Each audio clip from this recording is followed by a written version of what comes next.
Have you ever wondered how your taxes actually change when you retire?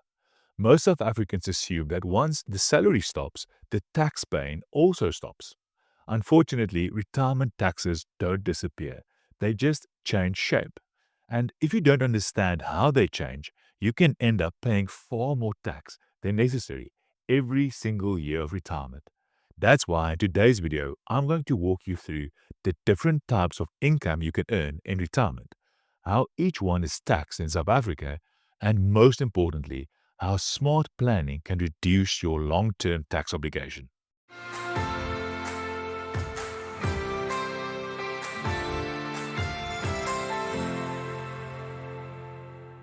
For more than 15 years, I've helped families structure their portfolios, reduce tax, and design the retirement they actually dream about. Quick disclaimer before we start, remember this video is for educational purposes only, and it doesn't constitute personal financial advice. Speak to a qualified financial planner before making any big financial decisions. If you value clear, practical guidance that helps you keep more of what you've worked so hard for, please like this video and subscribe to the Family Wealth YouTube channel.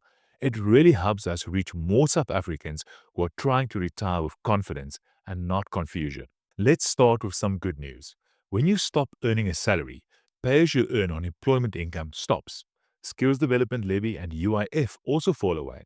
You're no longer taxed as an employee. That already simplifies things. But what doesn't go away is income tax itself, because retirement income is still taxable, just under different rules. In retirement, SARS looks at where your income comes from, not whether you're working. Before we go any further, there's one critical concept. It's really important that you understand the difference between ordinary income tax rates and long-term capital gains tax rates. So, in South Africa, income, for instance, your living annuity income, your pension income, interest, or rental profits, is taxed at a sliding scale. For the 2026 tax year, here's the table. So, like you would see that this is a sliding scale. So, the more you earn, the progressively more tax you're going to pay.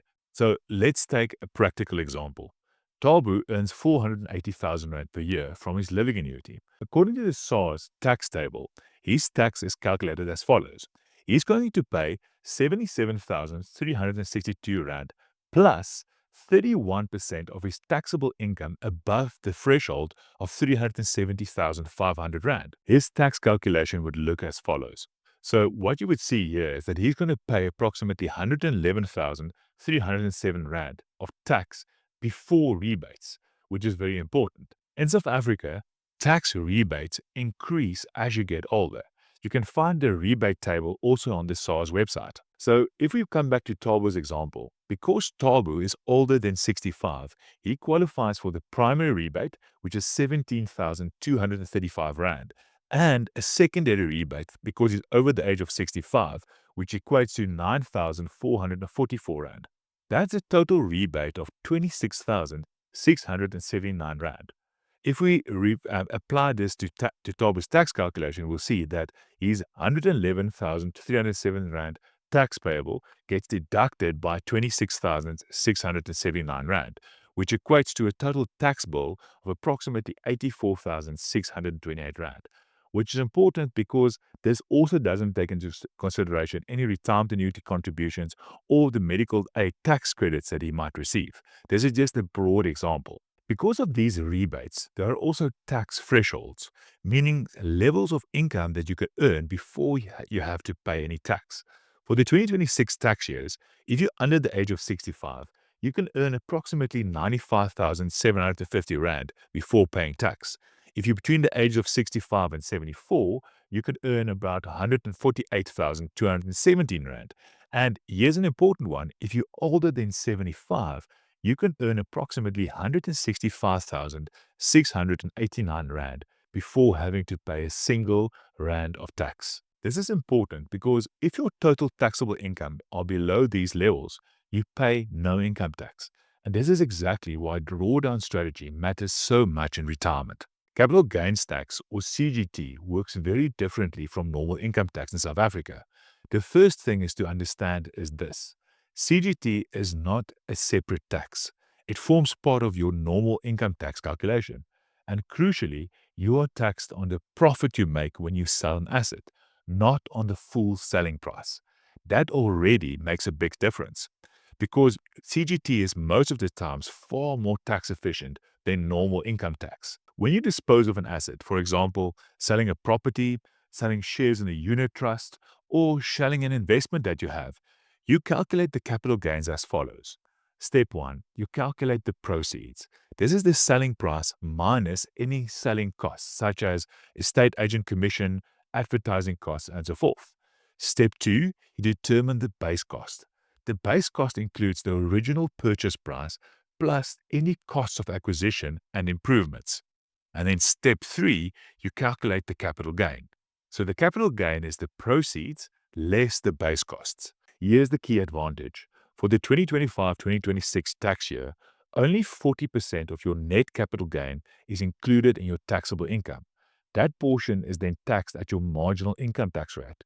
What does that mean in practice? So for individuals, the effective capital gains tax rate ranges between 7.2 and 18%, compared to income tax rates that can go all the way up to 45%.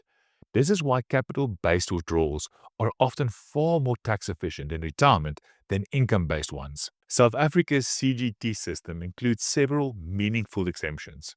The annual CGT exclusion, this is for individuals and special trusts that get a 40,000 Rand annual exclusion. In the year of death, this increases to 300,000 Rand.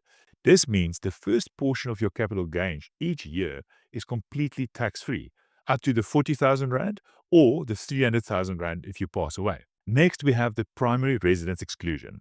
Up to 2 million Rand of the capital gain on the sale of your primary residence, this is the house that you live in, is excluded from capital gains tax. This is provided that the property was mainly used for domestic purposes. This is one of the most valuable CGT exemptions available to South African families. Most personal use assets are also exempt. This includes cars, furniture, household appliances. However, there's a caveat. Immovable property and financial instruments are excluded from this exemption. There's a couple of other key exclusions.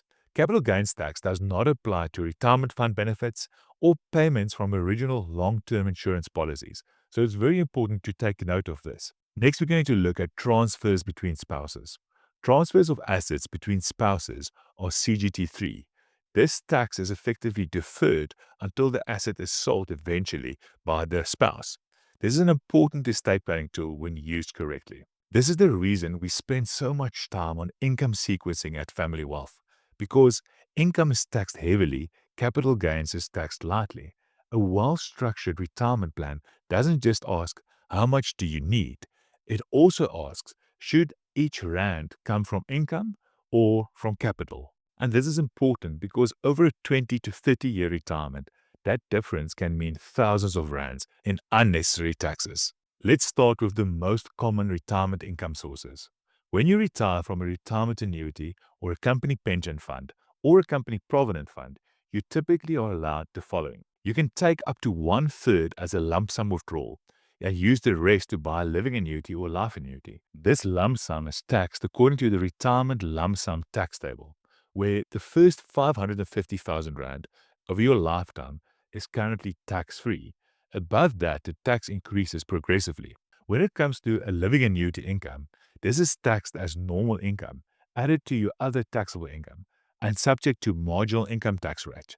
This is where many retirees get caught out, especially if they draw too much too soon. Living annuities are incredibly flexible, but also very dangerous if misused.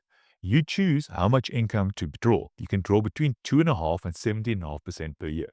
When to draw it, but here's the key. Every rand you draw from a living annuity is taxable income.